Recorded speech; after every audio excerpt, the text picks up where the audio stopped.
하나님 말씀 창세기 2장입니다. 창세기 2장 1절에서 끝절까지 말씀 교독합니다. 1절 말씀 제가 먼저 받들어 봉독드립니다. 천지와 만물이 다 이루니라. 하나님이 지으시던 일이 일곱째 날 이룰 때 마치 그 지으시던 일이 다 하고는 일곱째 날에 안식하시니라. 하나님이 일곱째 날을 복주사 거룩하게 하셨으니 이는 하나님이 그 창조하시며 만드시던 모든 일을 마치시고 이날에 안식하셨음이더라. 너희가 하나님의 성전인 것과 하나님의 성령이 너희 안에 거하시는 것을 알지 못하느냐. 모든 정사와 권세와 능력과 주관하는 자와 이 세상과 오는 세상 일컫는 모든 이름 위에 뛰어나게 하시고 또 만물을 그 발 아래 복종하게 하시고 그를 만물 위에 교회의 머리로 주셨느니라. 교회는 그의 몸이니 만물 안에서 만물을 충만케 하시는 자의 충만이니라. 평강의 하나님이 친히 너희로 온전히 거룩하게 하시고 또 너희 온 영과 혼과 몸이 우리 주 예수 그리스도 강림하실 때에 흠없게 보존되기를 원하노라. 너희를 부르시는 이는 미쁘시니 그가 또한 이루시리라. 2018년 12월 25일 우리가 그때를 크리스마스라 1년에 지나간 크리스마스, 이제 지나간 지가 지금 지금 2개월은 넘었죠. 2개월은 넘었습니다. 오늘이 3월 4일인데, 지나고 나면 이제 다시 오는 크리스마스를 우리가 보는 거죠. 일반 절기하고 다릅니다. 일반 절기는 잊어버리는데, 이 크리스마스는 오신 예수 그리스도를 나타냄과 더불어서 오실 예수 그리스도를 준비한다는 거죠.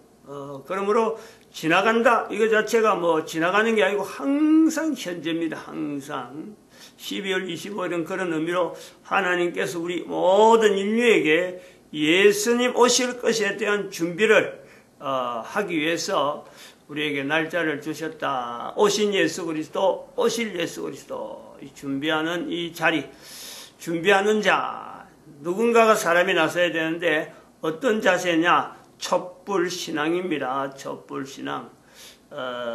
그리고 이런 그 자세를 내가 하겠다 할 때는 스스로가 일정한 어떤 그 연수를 보내야 되는데 어떤 행위를 해서 보내느냐? 7년 11조. 하나님 앞에 자기의 수입의 10분의 1을 하나님 앞에 드린다 하는 자세로 준비해야 돼요. 이 준비하게 되면 누구든지 내가 촛불신앙을 가지고 예수님 오시는데 내가 준비한 사람으로서 내가 살아가고 있는 삶에서 그것을 나타내야 되겠다. 그리고 그 속해 있는 국가, 어느 국가이든지 간에 그 속에는 하나님이 함께 하심에 대한 흔적이 분명히 있게 마련입니다. 그 분명한 흔적은 창세기 2장에서부터 또 창세기 11장 그리고 또 한편으로는 각 나라에게 복음이 전달되어지는 그 과정에 나타났던 하나님이 함께 하심이 아니면은 절대 있을 수 없는 그 국가 단위의 역사가 있다는 역사가.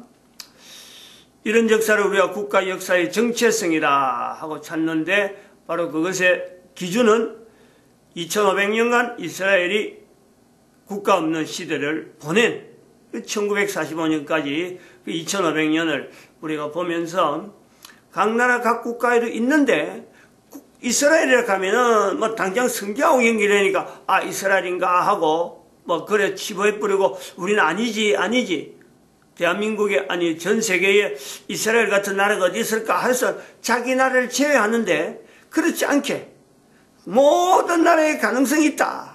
하나의 그것을 이제 모델로서 대한민국의 모델을 제시하는데 대한민국은 역사적으로 2000년 동안에 창세기 10장에 있는 욕단이라고 하는 그 동쪽으로 갖는 그 흔적 그리고 지금부터 2000년 전에는 가야국이 형성되었던 그 흔적. 근데 그 가야국의 특징이 기록이 없다는 거예요. 왜 기록이 없을까? 성경에 남겨진 기록하고 가야국의 기록이 없는 거하고는 어떤 연관성이 있을까? 분명히 이거는요, 관계성이 있다, 이렇게 보는 거죠. 그래서, 그것을 두고, 역사 가운데서 이제 우리가 흔적을 찾는 것은 기록물을 두고 이제 찾는데, 우리나라는 세종대왕을 통해서 1400년대에 한글이 형성되었다. 백성들의 말이 중국과 달라. 이 내용은 그냥 한글에 대한 표현이라 보다도 우리 국가, 대한민국이라는 이 위치가 가지고 있는 그 지정학적인 위치가 중국하고는 어울리지 않는 그 요소가 있다. 그 중국 변두리에 있는, 이 내용을 전체 다 우리가 포함할 때 일본도 들어가고 한국, 그리고 북한, 그리고 만주, 그리고 몽고, 요 어떤 하나의 벨트를 형성한다. 여기서 똑같이요, 고백을 할 수 있다는 거죠. 지금 남한에서 이렇게 주장하는 내용을 남한만 가지라고 하는 내용은 아니고, 중국을 변두리를 하고 있는 이 나라들의, 현재는 나라로 되어 있는데, 이 나라를 서로 연합하는 이런 내용으로 나가야 되는데, 그래서 서로가 통일해야 될 것이 바로 문자가 한글로 통일하자는 거예요. 한글로 통일해서 전 세계 가운데 이제는 하나의 중국을 안정시키면서, 중국의 요란 자체를, 분란 자체를 안정시키면서 전 세계 가운데 하나의 중요한 어떤 교두보죠.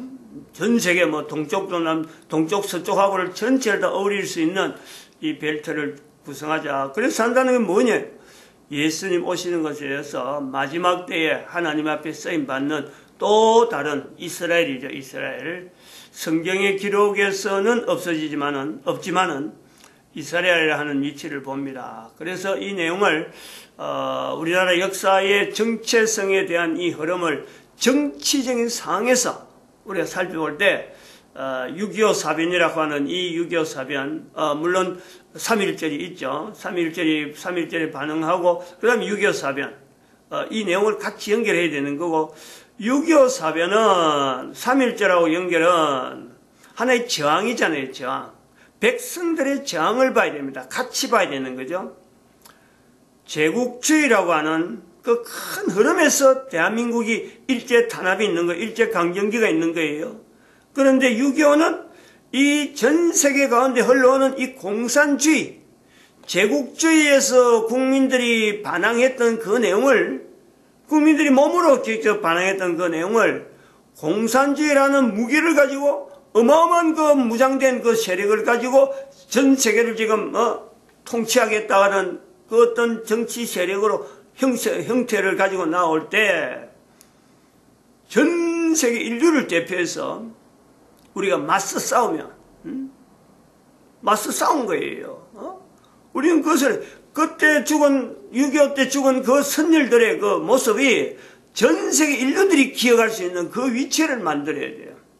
대한민국 위치가 그렇다는 거예요. 오늘날 그것의 형태가, 그러는 형태가 정치적인 상황으로 나타난 내용이 2월 27일, 28일에 나타나는 미북 2차 정상회담, 북미 2차 정상회담에는 월남에서 있었던 하노이, 그것을 나타난 거죠. 그 결과가 지금 그렇게 된 거예요. 남쪽에 있는 공산주의라고 하는 문재인, 북쪽의 공산주의 중에서도 최악의 걸음을 걷고 있는 김정은, 공산주의의 현재 맹주가 되어 있는, 전체를 갖고 공산당으로 통치하고 있는 중국. 여기서 이제는 트럼프 대통령이 공산주의에 반대했던 우리 6.25 사변에 어떤 주 힘을 발휘했던 미국이 지금 회담한 거 아니에요? 상황을 그래 봐야 돼요. 6.25에 계속 연결된 거지. 대한민국하고 연결된 사건으로 봐야지. 결국 대한민국 일이야, 대한민국이에요. 천만 다행이죠. 이런 거는 이번에 2차 정상회담, 하노이 정상회담의 결렬은요, 하나님의 하심에 대한 역사를 우리가 직접적으로 지금 이야기를 하고 있는 중에 나타난 내용이거든. 공산주의라고 하는 이 내용이 이제는 전 세계에서 사라져야 되는, 그것은 앞에 있는 거예요. 뭐 김정은은 김정은대로, 중국은 중국대로, 문재인은 문재인대로 고민하는 거죠. 고민. 공산주의면서도 공산주의가 옳다라고 발버둥 치는 고민이죠. 고민. 근데 그것이 옳지 않다. 하나님께서 그걸 싫어하신다. 거짓과 불의를 싫어하시는 하나님. 결국에는 공산주의는 이 땅에 사라져야 되는데 라고 할 때 이 사라지는다고 하는 공산주의 자체가 인류 전체에서 사라져야 된다 하는 것을 표시로요 우리 대한민국은 6.25 사면을 통해서 나타냈단 말이에요. 전 세계 사람들이 바라봐야 되는 거고, 대한민국에서 6.25 사변 때 죽은 모든 사람들은 인류를 위해서 헌신한 거죠. 헌신. 6.25 사변의 위치가 그런 거예요. 단순하게 국내 전쟁이 아니라니까. 이 국제전이에요. 국제전. 소련이 개입하고 중국이 개입하고 미국하고 뭐 유엔이 막 결항해서 지금 반대했던 거 아니에요. 유엔이라고 하는 16개국이 참석했단 말이에요. 앞으로 어떻게 될 것이냐. 이제 그 국가 역사의 정체성을 바라보는 이 정체성을 이제 가늠해야 될 위치에서 일단 하나 우리가 점검을 해야 돼요. 하나님은 싫어하신다. 하나님은 거짓과 불의를 싫어하신다. 그 역사를 굴러가는 데에 참석했던 여러 사람들이 이번 회담에서 본 때는 전체가 거짓이잖아요. 거짓. 참여했던 모든 사람들, 문재인 대통령도 그렇고, 그걸 갖고 뭐 지금 포장하느라고 3.1절 그 행사하는데 보니까 그 언어를 쓴 거 보니까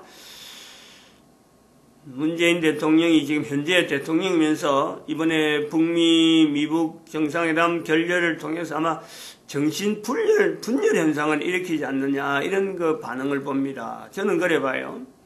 그래서 대통령직을 내려앉지 않겠느냐. 탄핵은 다 준비를 탄탄해 놨으니까 대법원장 그 받도 안 하고 지금 법원에서 탄핵이 안 되도록 좀 조치하느라고 그거다가 몰두했는데 이번에 그 정상회담 거래 되는 바람에 그 3.1절 기념식에 나오는 연설 내용을 보면은 이거는 일국의 대통령으로서 대한민국 대통령으로서 아직 그런 발언을 할 수는 없는 게거든요.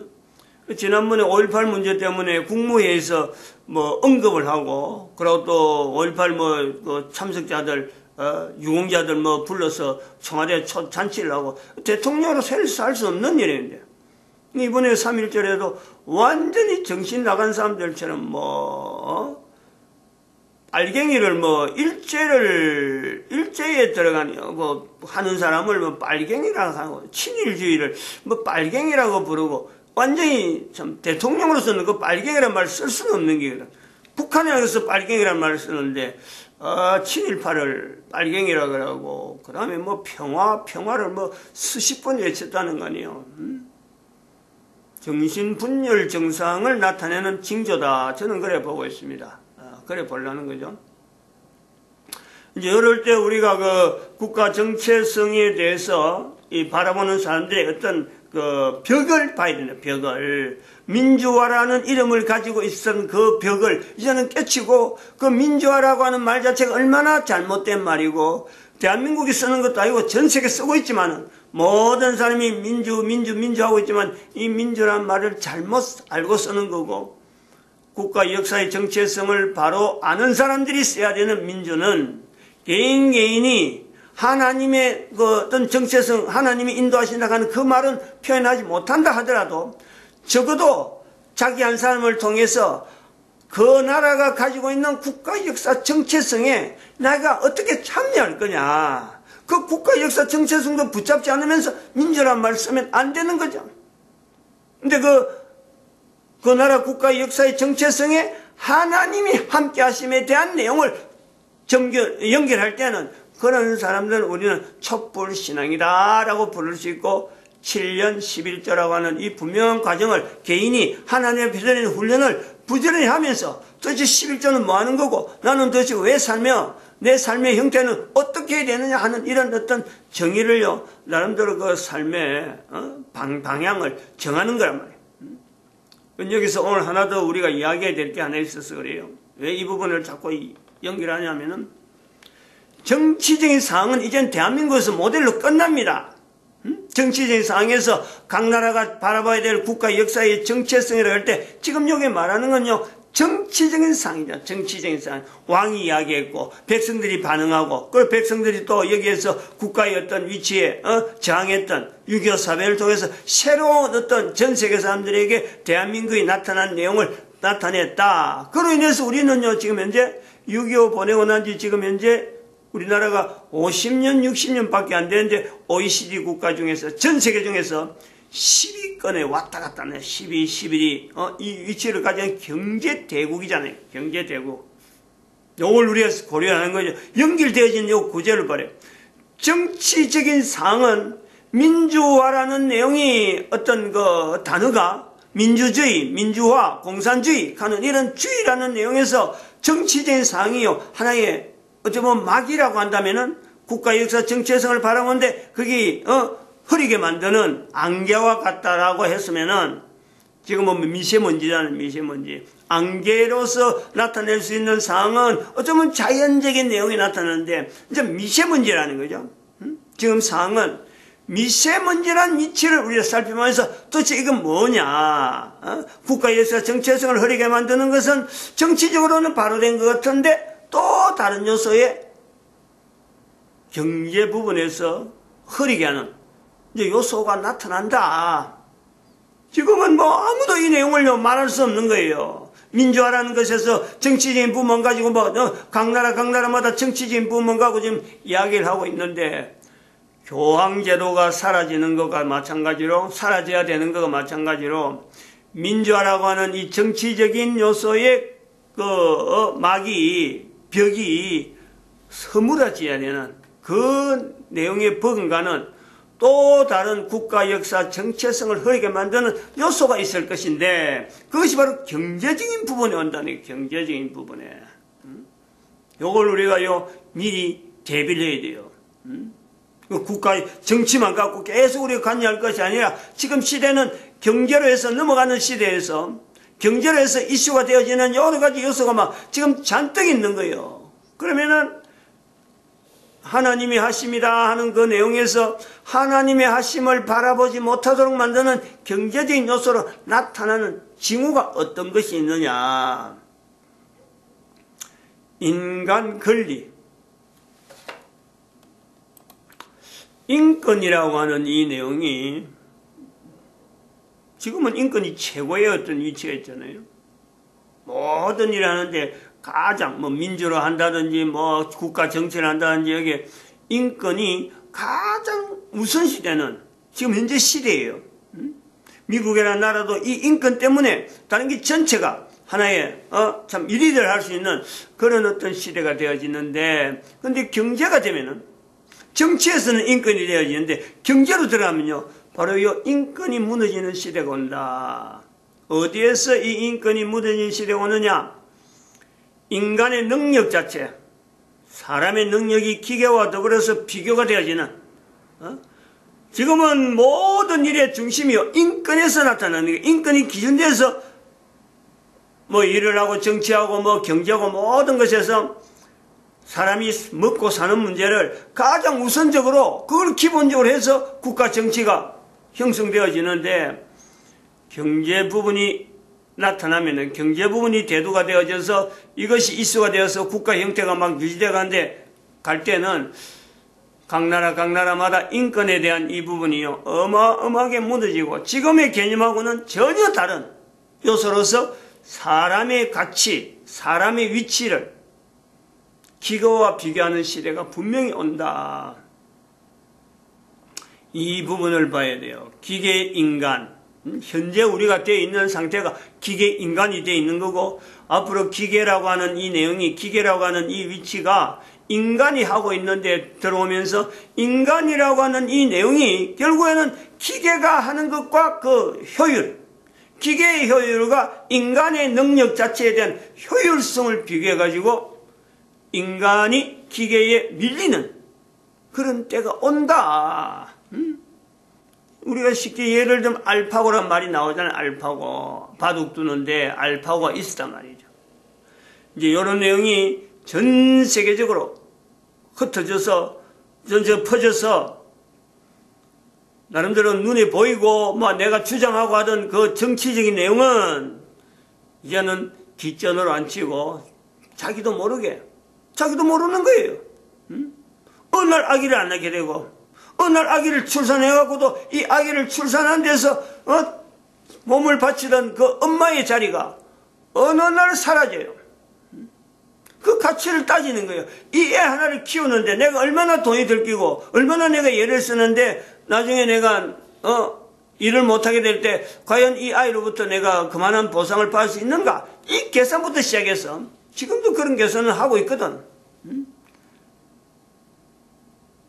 개인의 직장이라고 하는 이 내용이 모든 사람에게 다 적용되어져서 가정에서 일하는 주부에서부터 시작해서 밖에서 일하는 남자들의 그 행위까지 전체가 다 효율성, 경제적인 효율성으로 이걸요 따지고 될 때가 온다. 이 내용을요 지금 준비해야 돼요. 시각을 가져야 돼요. 국가 역사의 정체성에 대해서 임마누엘이라고 하는 이 내용을 끝까지 유지해야 될 이 내용이 예수님 오실 때까지 가야 되니까 이 내용을 어떻게 유지할 것이냐. 그래서 이 경제적인 내용이 들어올 때는 분명한 시각을 가져야 돼요. 경제적인 내용으로 가지고 정치적인 부분은 지금 현재 우리가 이런 대한민국이라고 하는 모델을 가지고 이제 제시한다 하면은 경제적인 내용을 가지고 제시할 때는요, 그거는 모델 자체가 별도로 어느 나라 할 거 없어. 모든 나라가 그거 다 들어가 보니까 모델이 없습니다. 그러나 분명한 하나의 표시 나는 것은요, 경제는 그것 자체가 어쩔 수 없이 빈부라고 하는 이 격차가요, 반드시 나올 수밖에 없어요. 빈부가 나올 수밖에 없는 이 격차에 어디다가 맞춰주느냐, 어디다가. 국가 역사 정체성을 나타내면서 그 국가 속에서 접근할, 국가 단위는 분명히 있을 거니까 국가 단위를 통해서 접근할 때 빈으로 접근할 거냐, 부에 접근할 거냐, 요 내용을 이야기하는 거죠. 부에 있는 사람들은 국가 역사 정체성을 가지고 7년 11개월 때 이런 것 자체예요. 별로 개의치 않아요. 그들은 그들대로 막, 돈 있는 쪽으로, 돈 쪽으로 막 몰리니까. 그러므로 빈 쪽으로 가야 된다, 빈 쪽으로. 약한 사람들 쪽으로. 취약자, 계층. 낮은 자리 근로자. 여기서 이제 연결되어지는 거죠. 앞으로 되어질 사태의 경제까지.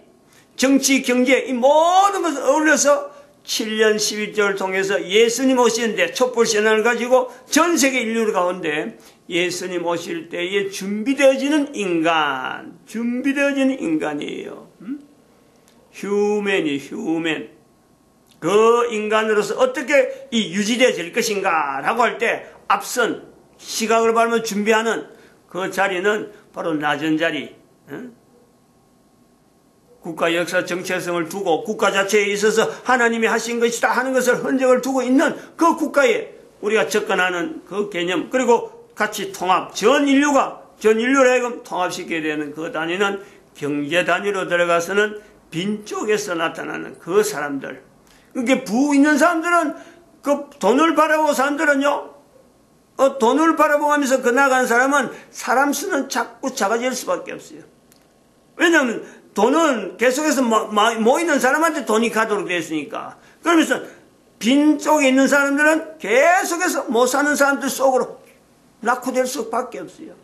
그 사람들 위해서 우리가 장치를 해놔야 돼요. 그런 사람들이 모여서 인구는요 훨씬 많죠.